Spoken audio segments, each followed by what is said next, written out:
Good morning from South Africa. Fields of Green for All and the Veterans Action Council, thank you for joining us today. We are live streaming via this Zoom platform as well as YouTube and Facebook. If you have any questions, please place them in the comments section of any of these platforms, and we will address them at the end of the session. Fields of Green for All was established in 2013 to answer the need for extensive evidence to support our legal challenges. Sorry, just a technical hitch. Would you like me to unmute? Fields of Green for All was established in 2013 to answer the need for extensive evidence to support our legal challenges on the road to the re-legalization of cannabis in South Africa. We have been part of international drug policy, civil society, since attending UNGAS in 2016.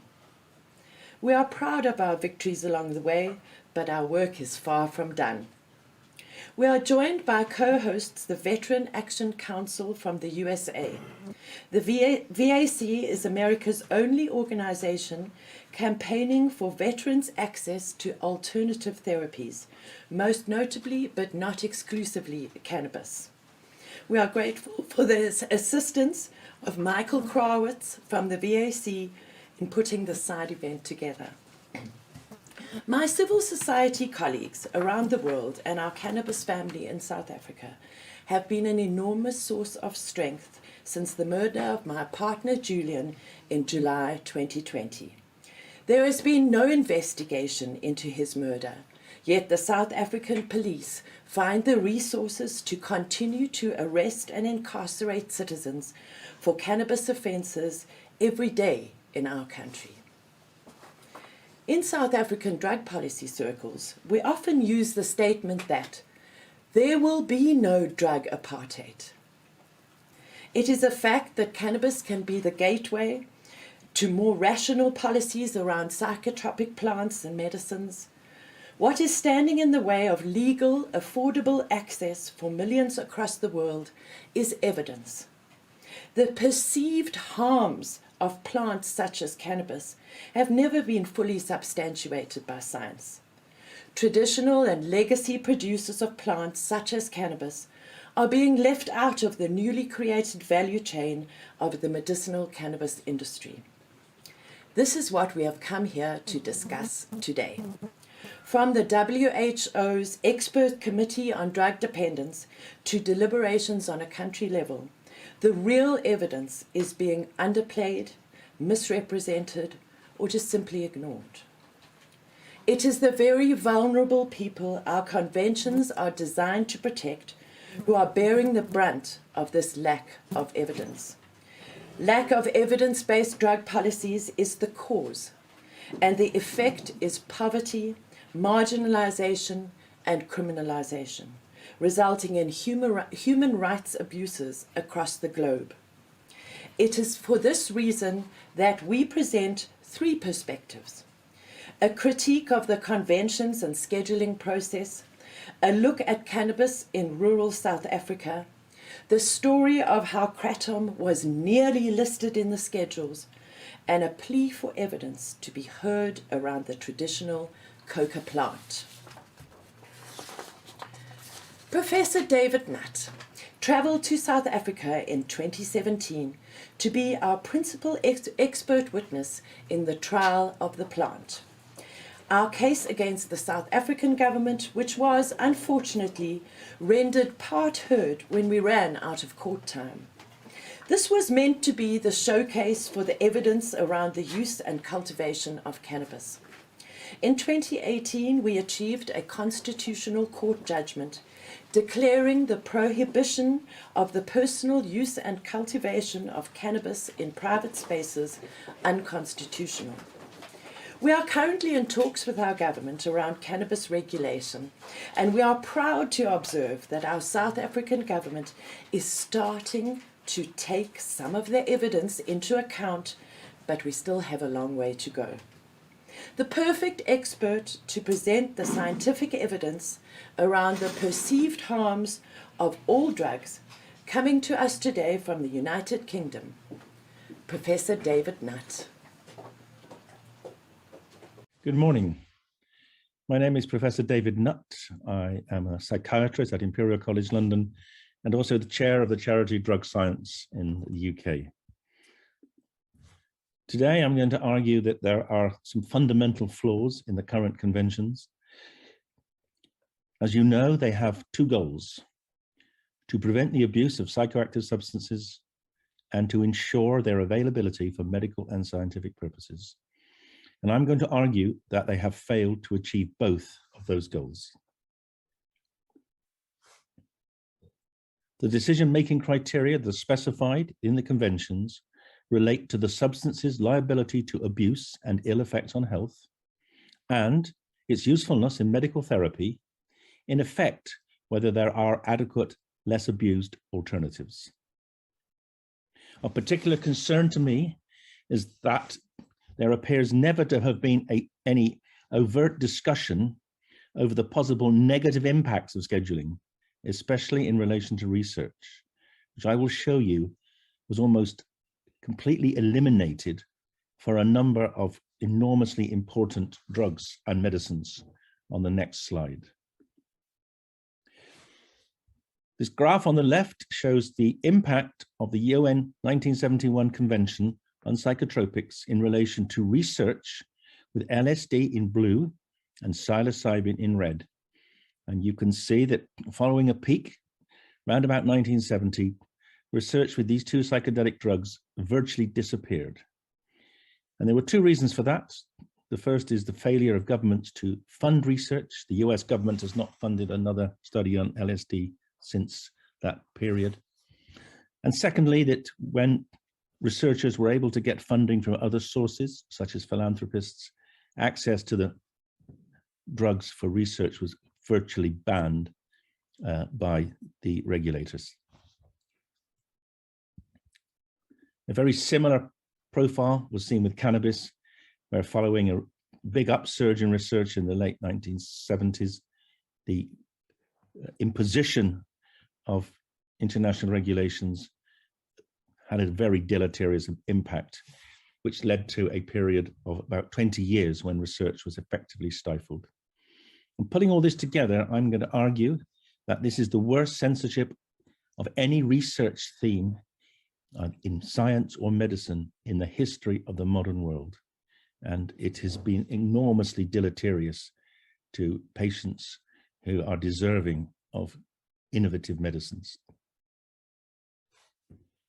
The second criticism of the scheduling is that it does not honestly and appropriately and fairly reflect real harms or real abuse liability. This is a graph of comparative harms in the UK of 20 different drugs published in the Lancet over 10 years ago, showing that alcohol is the most harmful drug in the UK, and that drugs like heroin, crack cocaine, and methamphetamine are harmful, but less so than alcohol. And that many of the drugs controlled under the Schedule 1 and Schedule 4 of the UN Convention, such as LSD and magic mushrooms and MDMA, have massively less harm, both to the individual, the blue bar, and to society, the red bar, than legal drugs like alcohol and tobacco, and other drugs such as opiates and amphetamines, which are controlled under lower schedules, therefore allowing them to be medicines. This analysis was done by about 30 UK experts. It's since been replicated by similar sized groups of both European and Australian experts. And it is universally accepted now that this represents a very robust and honest comparative an assessment of the harms of different drugs, which is clearly has no relationship with the current conventions. They are out of step with our best estimates of comparative harms. Moreover, current scheduling does not reflect special benefits of some of the drugs which are banned and which have now been shown, difficultly, I should say, because of their illegal status, to have value in conditions. So, for instance, cannabis has utility in pain, spasticity, and epilepsy, psilocybin in depression, addictions, cluster headaches, MDMA in PTSD and alcohol addiction. And the next few slides illustrate some examples of the unique special ability of these drugs. So starting first with medical cannabis, here are two recent studies, both conducted by the drug science expert group. On the left, we have a multi-criteria decision analysis on the benefits of different treatments for chronic pain. And you see that combination of THC and cannabidiol scores highest in terms of benefits, followed by CBD, followed by THC. They exceed the benefits overall of alternative licensed medicines such as duloxetine, gabapentinoids, and opiates such as methadone, morphine, and fentanyl. On the right-hand side, you see the impact of medical cannabis in children with severe treatment-resistant childhood epilepsy, many of whom have failed also on cannabidiol, Epidiolex. And what you see here is the reduction in seizures from red to black in children given full plant extract cannabis. And the difference in terms of monthly seizures was 50-fold, 50 times fewer seizures. You can see on the right average, and this is the log scale. And this initial 2020 publication has since been replicated in 2021 with a further cohort of 20 children. There is really incontrovertible evidence now that full spectrum medical cannabis can be transformational in the lives of children with severe treatment-resistant epilepsy. There was the first trial to show that psilocybin had profound efficacy in people with treatment-resistant depression. All the patients in this trial had failed on at least 2 antidepressant drugs. They'd all failed on CBT. They were given a single 25 milligram dose of psilocybin, and they all improved. A significant number, nearly half, went into remission, and some of them are still in remission 8 years later, although the majority have, the depression has crept back. But the effect size of psilocybin at 1 week and at 3 months is the biggest effect of a single dose treatment for resistant depression ever recorded in medicine. And it seems to me completely unacceptable that patients should be denied access to something like this when they have failed other conventional treatments. And then finally, here are the recent data for MDMA therapy for PTSD, post-traumatic stress disorder, generated by the charity called MAPS. On the left-hand side, you see the results of the first phase 3 multi-center trial of MDMA therapy, 3 sessions interspersed with about 3 months of weekly psychotherapy in terms of scores on CAPS, which is a standardized rating for PTSD symptoms. And you can see the red bar shows the much greater reduction in CAPS scores following MDMA, or during and following MDMA therapy compared with placebo. The significance level is 0.0001. The effect size is 0.91, which is a very large effect size. It was published in the leading journal, Nature Medicine, last year. And on the right-hand side, you see a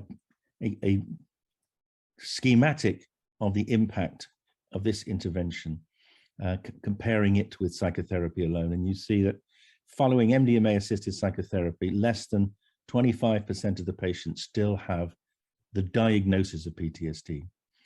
Whereas following psychotherapy alone, the blue circle in the middle, over 75% still may have a residual diagnosis of PTSD. So MDMA is offering a unique and powerful alternative and improvement for people who have failed on psychotherapy and also on conventional antidepressant treatments with PTSD.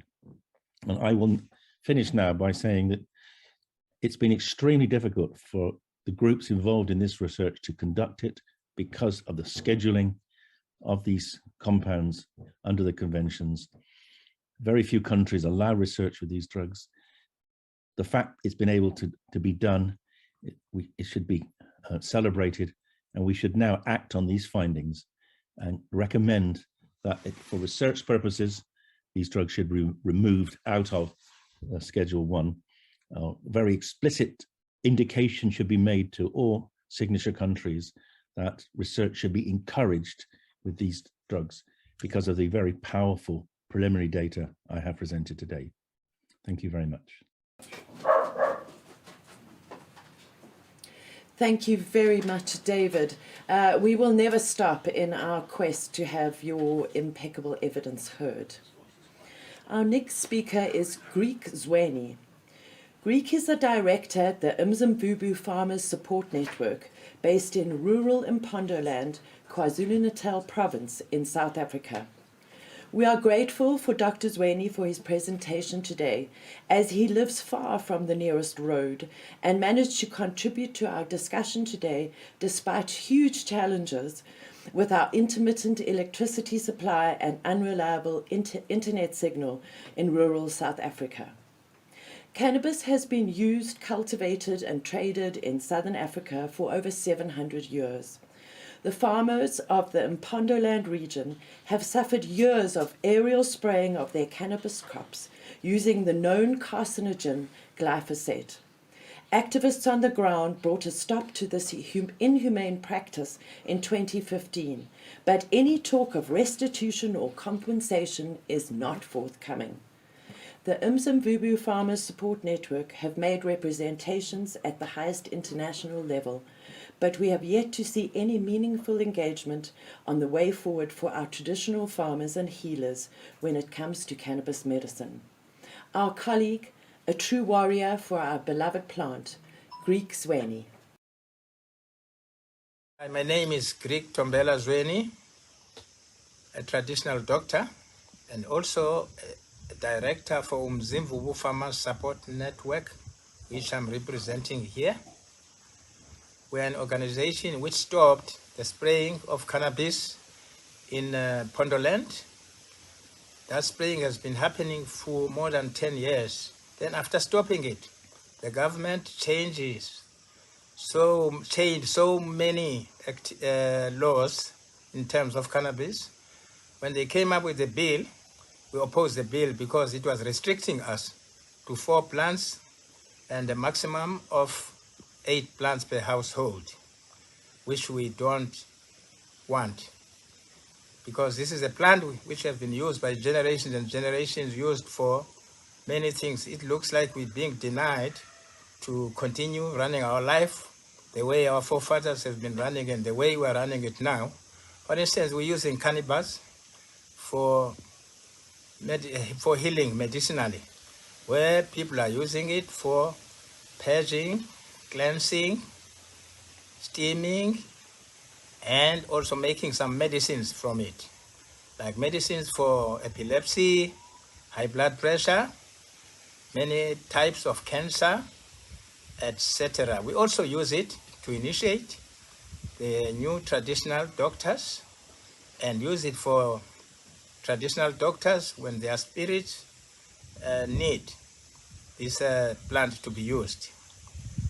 We also use it for feeding animals, use it for contraceptives, recreation, etc. We also, the government said you want to replace our land race with hemp, which we know it doesn't have strength like our original cannabis, which is our land race. We don't want that. We would prefer that the government talk to us as growers and the people who are using this cultural. We also use it as an income generating commodity. And it has helped us a lot. So many people educated and well off in Mpondoland have used cannabis, because it's not only us as growers in the area who are using cannabis. There are so many people from this area who are using cannabis, as it is a cultural plant and used strictly for good things. In Mpondoland, we don't have cases which are not normal because of cannabis. We have been using the plant well coordinated properly, not disturbing any human beings. We therefore recommend to the government that at least each household should have a hectare of cannabis, should grow a hectare of cannabis. And government assist us to have processing centers, assist us to get good seeds, economical, feminine seed, and assist us to get markets, grow the crop on large scale and all marketed, regulated by our government. All these bills, they come up which are not friendly, community friendly, we don't want them. Otherwise, they should start the whole thing from the beginning and consult with the communities, do the right thing to the people. We are saying nothing about us or for us without us. We have to be included in all the activities around cannabis. Thank you very much for inviting UFSN to this very important meeting. I thank you. Thank you, Greek, for that very moving presentation from your homestead in Mpondoland. We certainly hear you, and we will continue to strive to make the voices of the rural farmers heard. Our next speaker is Mac Haddow from the American Kratom Association. The aim of the association is to support the needs of consumers and educate those involved in the use, sustainable cultivation, and regulation of kratom, a plant that is an all-natural alternative in a world of increasingly dangerous pharmaceutical products. We are incredibly grateful to people like the Kratom Association for educating us in civil society about sometimes little-known plants. I know that in South Africa we don't know much about kratom, so it is these civil society connections that are so valuable for our education too. Thank you for joining us today, Mac Haddow. Hello, this is Mac Haddow, Senior Fellow in Public Policy with the American Kratom Association. I'm grateful for the invitation to participate in this side event hosted by Fields of Green for All here at the 65th Commission on Narcotic Drugs. The AKA represents the 11 to 15 million American consumers, and we speak for millions of kratom consumers across the globe who would have been negatively impacted if the Expert Committee on Drug Dependence had concluded that kratom was eligible for either a critical review or for scheduling itself. We know that on December 1st of 2021, the ECDD voted in a conclusive 11-to-1 vote that there was insufficient evidence to justify any critical review or scheduling of kratom internationally. The reason is simple. Kratom has a long history of centuries of safe use in Southeast Asia and more recently decades here in the United States. It is a question mark of significance as to how kratom was elevated to a pre-review status at the UN Commission on Narcotic Drugs, and it raises fundamental questions about the current scheduling procedure at CND, given the long history of safe use of this plant. The conflict between kratom consumers and government officers was crystallized in the first repressive state-sponsored ban in Thailand, beginning with the 1943 Kratom Act. And it continued for decades until those government officers finally recognized this mistake that they had made in criminalizing kratom consumer use. In 2021, Thailand completed a years-long process of correcting that mistake. And it should be instructive to every government entity because the science on kratom finally overcame the biased regulatory agenda of some member state government officials. The legalization of kratom in Thailand ended a long record of misguided policies on a plant that has been used beneficially for the health and well-being in traditional rural communities and the residents in those areas. The UN ODC's Global SMART program was initially set up to monitor illicit synthetic drugs, but somehow kratom was listed in the first major SMART report in 2011, where it was characterized as an amphetamine-type substance, a plant that was supposed to be monitored as a synthetic drug finds its way into that report. In subsequent years, the SMART program expanded its portfolio to characterize so-called new psychoactive substances to include, among other suspect products, Kratom. This dramatic expansion of the definitions of what a new psychoactive substance is allows some member state government officials to reset the definitions and discussions on plant-based products like Kratom, simply because those government officials do not like Kratom. We believe at the American Kratom Association that every decision should be based on science. We applaud the ECDD for their professional review that set aside the politics, and it demonstrated that biased Kratom assessments made by some member state government officials is not a good replacement for evidence-based scientific assessments of the safe long-term use of products like Kratom and the benefits it provides to consumers. In 2016, the ECDD working group initiated some reforms that concluded that the, quote, primary criteria for harm would be fatalities in addition to other serious adverse events, unquote. That was a welcome objective standard that took away some of the politics that were involved, but it created the unintended consequence that some member state government officials then recharacterized their assessments of Kratom and its so-called harmful effects to claim that there were fatalities where Kratom was present, and they falsely asserted that Kratom was in fact the cause of death. The United States Food and Drug Administration did it. 44 deaths they claim were caused by Kratom. Those deaths became the political talking points, not scientifically valid death reports, but rather the politics in order to allow the FDA to make a claim that could then sustain an application under the U.S. Controlled Substances Act to schedule Kratom. They were denied twice because of insufficient evidence. The science is clear. There are no cases in which Kratom was deemed to have caused or significantly contributed to any of those deaths. And that was reported in the ECDD's pre-review report. The outcome, however, of the pre-review of Kratom was initiated by an international organization with supporting information regarding the fatalities due to Kratom use is the problem. With regard to those fatalities, the US reported that metrogeny, the constituent alkaloid of the Kratom plant, had been positively identified in 583 postmortem cases between 2013 and 2020. And then interestingly, they claimed that 7 additional cases were reported from Canada and 4 European countries. Think about that from a statistical perspective. How is it that the United States had 583 postmortem cases and Canada and these other European countries had much fewer?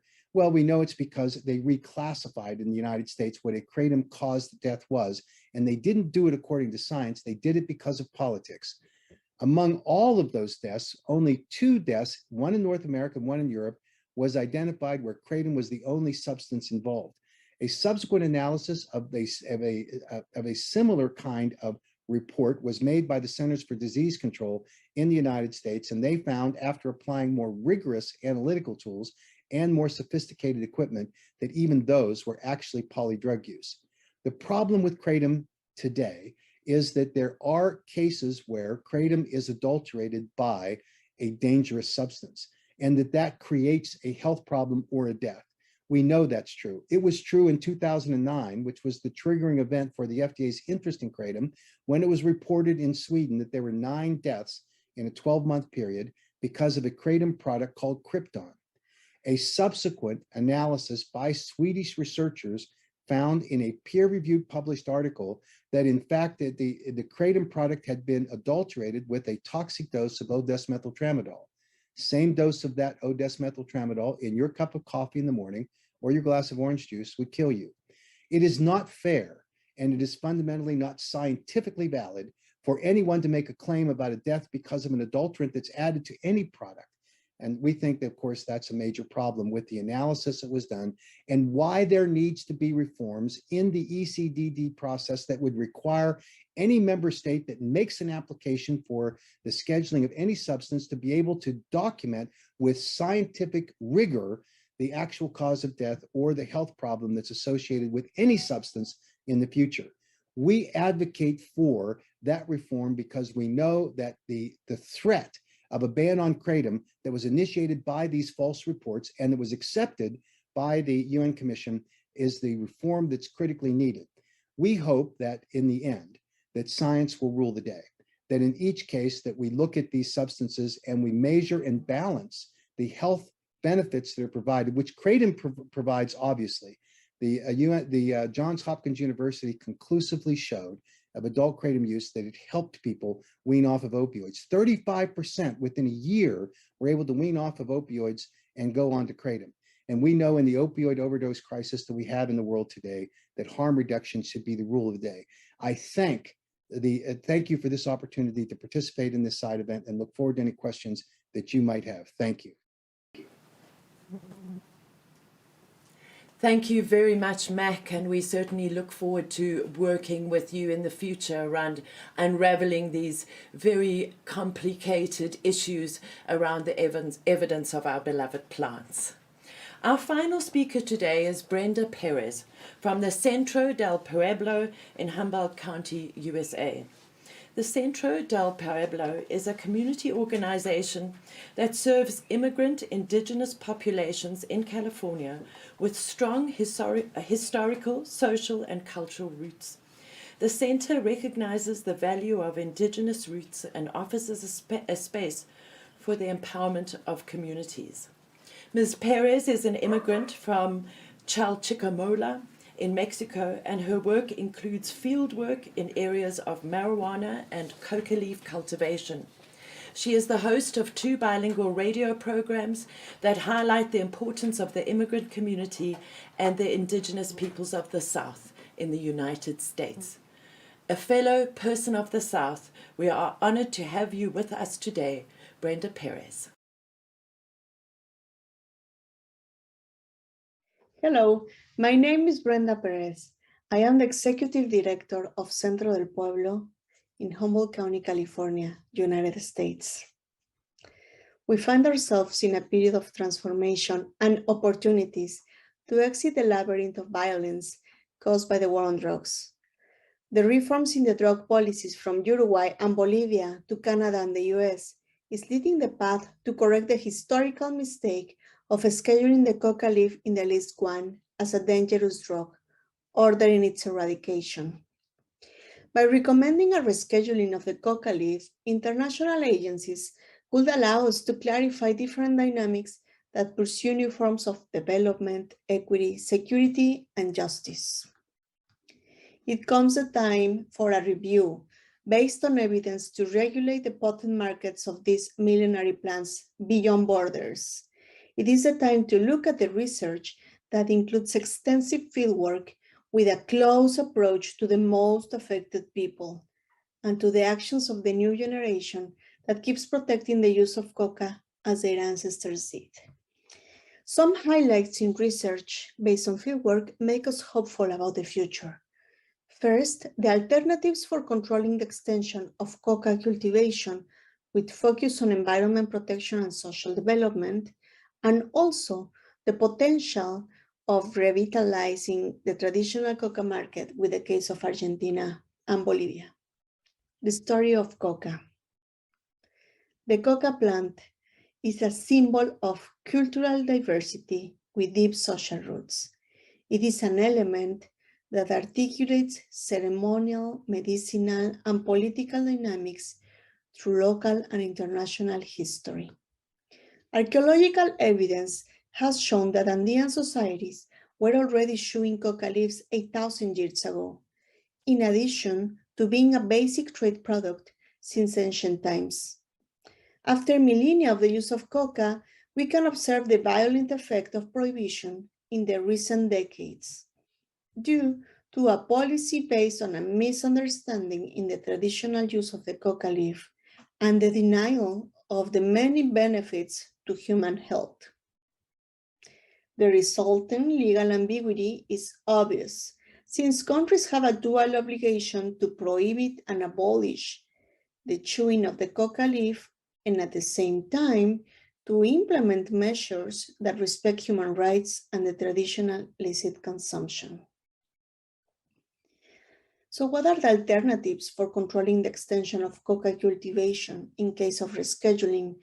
And let's remember these alternatives are already ongoing in Bolivia and Peru, where there has been a determination among the community to keep a system of rationalization. It is an agreement to eradicate certain areas, allowing for land restoration and to self-regulate the crops. Decision-making process. The coca growers community discussed in a very vibrant way the system of social control over production, referring to community self-control to prevent illicit activities around the coca leaf. The AINI, or traditional system of collaboration, sustains this model of sharing profits. They also propose regulation points of a foreign trade model, for example, in the border with Argentina. This is an area of opportunity.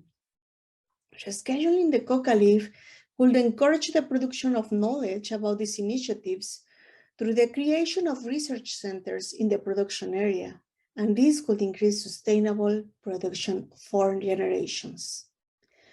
Another possibility is to acknowledge the potential of coca in therapeutic uses as a detoxifier agent to substitute the use of cocaine.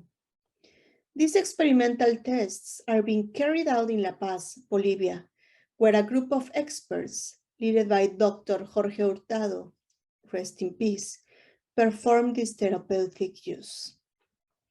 Coca beyond borders. It is necessary to recognize the areas of opportunity to broaden the influence of the coca market with the official recognition of the Inter-American coca trade route between several countries, such as Colombia, Ecuador, Peru, Argentina, Chile, Bolivia, Paraguay, and Brazil, so much more, which dates to the 16th century. Let's focus the Argentina market, for example. Since 1989, Argentina legislation protects the possession and consumption of coca leaves in their natural state. However, given the lack of cultivation in the country, ambiguity arises about the supplies of the leaf, giving way to a gray area of commerce with payment of informal taxes. This specialized market is very vibrant. The coca leaves have become one of the most interesting products in terms of its diversity in the local markets. The leaf is offered as common, select, and it has to do with texture and size. They are also offered with a seal of origin from Los Yungas in Bolivia for the most privileged of consumers. The area of opportunity here is to investigate the potential of the Argentina coca leaf market and its consumers through the elaboration of a census. What is going on in the region and what will be the next step in the regional agenda? To promote forums and festivals of the coca leaf, to publicize the benefits on health and to promote organic production. To promote in higher education the research of the coca leaf and its derivatives and to promote ancestral culture in basic education. To promote the application of a study of consumers to know the dimension of the market in different countries. Support exchange between traditional coca leaf producers about the ecological sustainable growing techniques, this ancient knowledge that needs to be recognized. Finally, the creation of a trade agreement at the regional level would set the tone for achieving a model of regulation once the coca leaf is rescheduled. The future is now. Reschedule coca leaf. Thank you very much.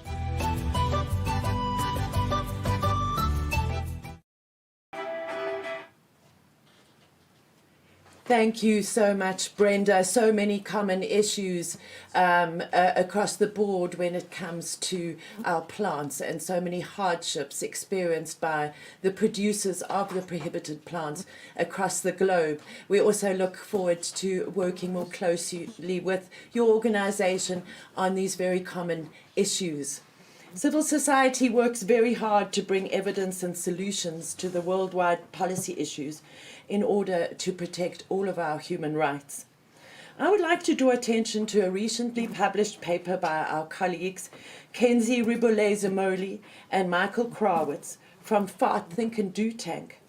This paper is entitled High Compliance, a Lex Lata Legalization for the Non-Medical Cannabis Industry, How to Regulate Cannabis in Accordance with the Single Convention on Narcotic Drugs.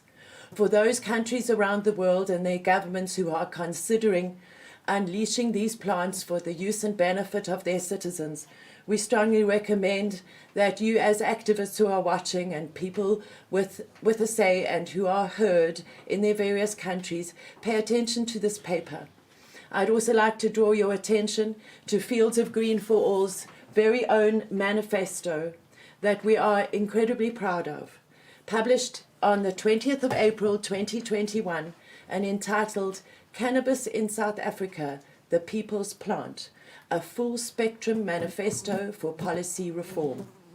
As Greek was saying earlier, nothing about us without us. And we also know that you can't get what you want unless you know what you want.